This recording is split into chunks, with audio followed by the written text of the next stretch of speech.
Hola, hola, ¿qué tal? ¿Cómo están? Bienvenidos a este nuevo video. Ya estamos de regreso en esto que se llama acá Entre Aduaneros para seguir platicando con ustedes acerca de lo que tiene que ver con la clasificación arancelaria de mercancías. Y vámonos directamente al siguiente caso práctico de clasificación. Hoy vamos a estar platicando acerca de los motores eléctricos y su tratamiento arancelario. Para ello, bueno, tenemos que iniciar con definir pues qué es un motor, ¿verdad? En términos generales. Mira, un motor es una máquina capaz de convertir cualquiera de las diversas formas de energía en fuerza mecánica y por consecuencia en movimiento. En este contexto, en este orden de ideas, bueno, pues un motor eléctrico pues es aquella máquina que es capaz de convertir la energía eléctrica pues en energía mecánica y, como repito, por consecuencia en movimiento. Mira, el motor eléctrico, bueno, su funcionamiento se basa en las fuerzas de atracción y repulsión provocadas entre un imán y un conductor, que bueno, se constituye una bobina por donde circula una corriente eléctrica. En términos de arancelarios, conocemos que la partida 8501 pues agrupa y se clasifican los motores eléctricos y también los generadores eléctricos. Hay una acotación que dice aquí, dice excepto los grupos electrógenos. Esos quedan fuera de la partida. Entonces vamos a estar platicando de motores eléctricos y también de generadores eléctricos en este contexto. Bien, iniciemos con motores. Mira, los motores eléctricos, existen dos tipos de motores. Los de corriente alterna, que bueno, la energía eléctrica en estos tipos de motores, la energía eléctrica pues cambia de sentido. Mientras que los motores de corriente directa, aquí, bueno, la corriente eléctrica solamente fluye en una sola dirección. Los conocemos como corriente alterna o AC en términos en inglés, en siglas en inglés, o bien los motores de corriente continua como DC también, conocidos como corriente directa en siglas en inglés. Y también vamos a encontrarnos con motores universales.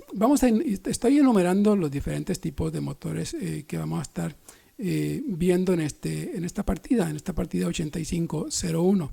Ya vimos que vamos a encontrarnos con motores de corriente continua, también de corriente alterna, y bueno, también nos vamos a estar encontrando con motores universales.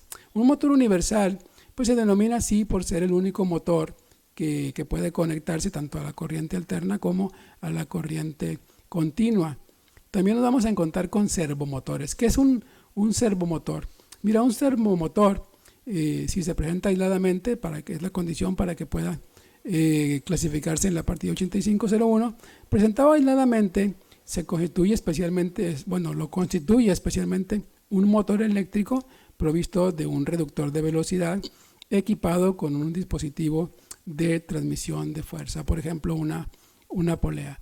Aquí ya tenemos tres elementos: el motor eléctrico, el reductor de velocidad y también, por ejemplo, la polea. Entonces aquí el carácter esencial es arrastrado por el carácter esencial del motor eléctrico. Es por esto que el servomotor, propiamente dicho, como lo acabamos de definir, pues se clasificaría en la partida 8501. El reductor de velocidad, si se presentara de una manera aislada también, sin motor y sin nada, pues sabemos que se clasifica en la partida 84-83. Pero en este orden de ideas, en este contexto de lo que estamos hablando, el servomotor, pues lo vamos a ubicar en la partida 8501. Otros de los motores que también vamos a estar contemplando en la partida 8501, objeto de estudio, van a ser los motores síncronos y los motores asíncronos. Vamos definiendo estos. Mira, la diferencia entre motor síncrono y asíncrono radica en la velocidad del campo electromagnético. Mira, mientras que en el asíncrono, o también conocido como motor de inducción, el rotor gira ligeramente más despacio que el campo rotante, en el motor síncrono, el campo magnético y el rotor tienen la misma velocidad de giro. Repito, mira, estos datos técnicos los debemos conocer en términos generales. Ya sabemos que como asesores en arancelaria, pues no somos especialistas, no somos ingenieros eléctricos, no conocemos a detalle o a profundidad estos términos, pero sí es necesario que por lo menos en términos generales pues sepamos de qué estamos hablando para ubicarlos y seleccionarlos en la nomenclatura arancelaria. Entonces, motores síncronos, motores asíncronos, motores universales, motores de corriente alterna, motores de corriente directa y ese tipo de motores que te estoy mencionando, pues los tenemos que conocer. Ahora, así también tenemos que tener en cuenta datos técnicos que son relevantes para poder también orientar nuestra clasificación arancelaria o ayudarnos en la orientación de la clasificación de la mercancía en la tarifa. ¿De qué datos te estoy hablando? Mira, por ejemplo, si hablamos de motores, pues tendremos que tomar en cuenta, por ejemplo, el concepto de voltios, el concepto de watts, el concepto de amperes, el concepto también, el término de caballos de potencia e incluso conocer también el concepto de las fases, ¿verdad?, de un motor. Mira, te voy a poner un ejemplo para ejemplificar la importancia de lo que te estoy hablando. Si queremos conocer, porque por ejemplo en un motor eléctrico, por lo regular, uno de los datos relevantes para ubicarlo en la tarifa a nivel subpartida y a nivel fracción arancelaria, pues va a ser el dato de los caballos de potencia. Mira, los caballos de potencia también nominalmente por sus siglas los conocemos como HP, siglas en inglés, horsepower, y también vamos a ubicarlo también como siglas en español como CP o caballos de potencia. En ocasiones no tenemos el dato de los caballos de potencia, pero sí lo necesitamos para ubicarlo en la tarifa. Entonces debemos conocer que, bueno, aquí nos va a ayudar mucho conocer el dato de watts. ¿Por qué? Porque 745.7 watts equivale a un caballo de potencia. Entonces, no tenemos el dato de caballos de potencia, pero tenemos el dato de los watts, en la cantidad de watts. Entonces, eso nos va a ayudar a llegar finalmente a conocer los caballos de potencia. Ahora, ¿qué sucede si tampoco tenemos los watts, pero tenemos amperes y tenemos voltios? Bueno, pues aquí nos va a ayudar mucho saber que amperes, la cantidad de amperes por el número de voltios, pues nos va a dar el dato de los watts. Y entonces vamos a poder llegar pues a tener el dato de los caballos de potencia. Todo tiene que ver, me explico. Entonces tenemos que conocer todo este tipo de datos, incluso los factores de conversión, para poder allegarnos a la correcta clasificación arancelaria en el tema de los motores eléctricos. Si obtenemos, por ejemplo, continuemos. Si obtenemos el número de watts, pues podemos calcular, como repito, los caballos de potencia. Pero es importante no confundir por las siglas. Por ejemplo, no es lo mismo HP, horsepower, que pH, que es la fase, que es la fase. Entonces, tenemos que estar bien atentos. No podemos, muchas veces en las plaquitas de identificación, podríamos confundirnos en estos términos y decir, ok, bueno, pues habla de HP, pues está hablando de la fase, que no tiene nada que ver, ¿verdad? La fase representa el número de bobinas independientes para los estatores fijos de un motor. En términos técnicos generales, la fase puede ser monofásico, puede ser trifásico o puede ser polifásico, si hablamos de motores de corriente alterna. Entonces, sí es importante conocer este tipo de información y, por supuesto, los factores de conversión. Ahora, continuemos. La partida 8501 también incluye los generadores eléctricos, no nada más incluye los motores. Ya definimos los motores, ¿verdad?, que son máquinas que convierten una fuente de energía externa en energía mecánica y por consecuencia en movimiento. Acá los generadores no tienen nada que ver, no generan una fuerza motriz o una energía mecánica, sino generan propiamente dicho energía. Mira, vamos a definirlo. Los generadores eléctricos son máquinas cuya función es producir energía eléctrica a partir de ciertas fuentes de energía, que puede ser, por ejemplo, energía solar o puede ser incluso la energía misma mecánica, ¿verdad? Y se clasifican aquí en la partida 8501 siempre y cuando no se trate de aparatos no expresados ni comprendidos en otras partes de la nomenclatura. Te voy a explicar ahorita más adelante por qué esta acotación es bien importante, ¿verdad? Dice aquí, siempre que se trate de aparatos no expresados ni comprendidos en otra parte. Es decir, si están expresados en otra parte de la tarifa, entonces no pueden estar aquí. Así de sencillo.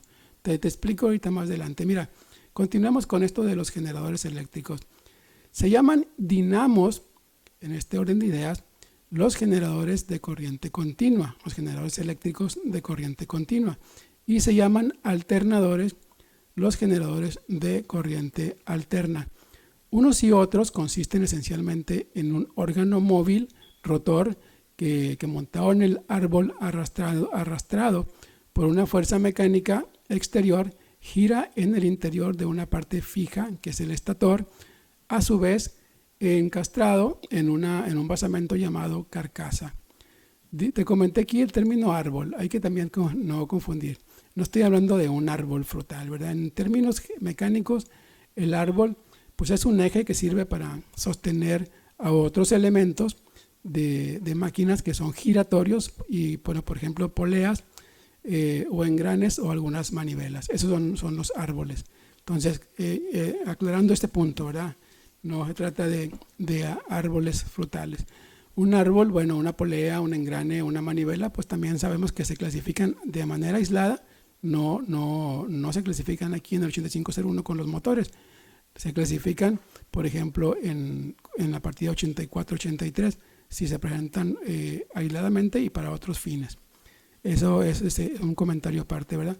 Ahora, aquí es lo que te comentaba. ¿Por qué decimos que siempre que se trate de aparatos no expresados ni comprendidos más específicamente en otras partidas de la nomenclatura? Vamos a poner esto de nueva cuenta en contexto. Los generadores eléctricos se clasifican aquí en la partida 8501 siempre que se trate de aparatos que no estén expresados en otra parte. Déjame te digo por qué. Por ejemplo, si se trata de generadores eléctricos combinados con una máquina motriz, pues se van a clasificar en la partida 8502. Acuérdate que los, excepto grupos electrógenos. Eso fue lo que especifica la partida en su texto, la partida 8501. Se clasifican generadores excepto grupos electrógenos. Entonces, a esto se refiere cuando digo que son generadores eléctricos combinados con una máquina motriz. Recordemos las famosas fuentes de luz, ¿verdad? O las plantas de luz. Esos son los generadores, los grupos electrógenos o generadores combinados con una máquina motriz. Entonces lo sacamos del 8501 y lo clasificamos en la partida 8502. Es por eso que te digo, repito, se trata de eso la acotación. Mientras no estén ubicados en otra parte de la nomenclatura, los generadores eléctricos se clasifican en la partida 8501, que es la que estamos haciendo objeto de estudio en esta ocasión. El otro caso también de otro tipo de generadores que no se clasifican en la partida 8501 por encontrarse ubicados en otra partida de la nomenclatura son los que se clasifican en la partida 8511. Generadores o dinamos y alternadores utilizados en los motores de encendido por chispa o compresión, que se les conoce como motores a gasolina o motores diésel respectivamente. Entonces, si se trata de generadores que se utilizan en este tipo de máquinas, que son para este tipo de máquinas, pues no se van a clasificar en la partida 8501 y van a orientar su clasificación a la partida 8511. Es muy importante que tengamos en cuenta siempre que demos lectura a las notas de sección, notas de capítulo, y porque ahí hay algunas excepciones y nos orientan. Eso es lo maravilloso de las notas de sección y de capítulo, que hay notas de exclusión, pero que además de excluir también te orientan a dónde ir. Entonces aquí, repito, es bien importante, aquí es muy clara la acotación. Dice, siempre que se trate de aparatos no expresados ni comprendidos más específicamente en otras partidas de la nomenclatura, vamos a clasificar los generadores en la partida 8501. De otra manera, no. Bueno, pues este es el caso práctico de clasificación, la historia con los motores eléctricos y sus excepciones. Resumiendo, bueno, motores de corriente alterna, corriente continua, motores universales, motores asíncronos, motores síncronos y tenemos también los generadores. Entonces, esa es la historia, es un caso práctico de clasificación, pero digno de ser estudiado a detalle. Bien, pues continuamos sumando conocimiento, superando hoy lo logrado el día de ayer. Ya saben que ese es el lema en este espacio y bueno, es lo que a nosotros, a tanto a ustedes como a un servidor, pues nos da por mucho la ventaja sobre las demás propuestas. Bien, pues eso fue el caso práctico del día de hoy. Yo regreso con otro caso en el próximo espacio. Reciban todos un cordial saludo.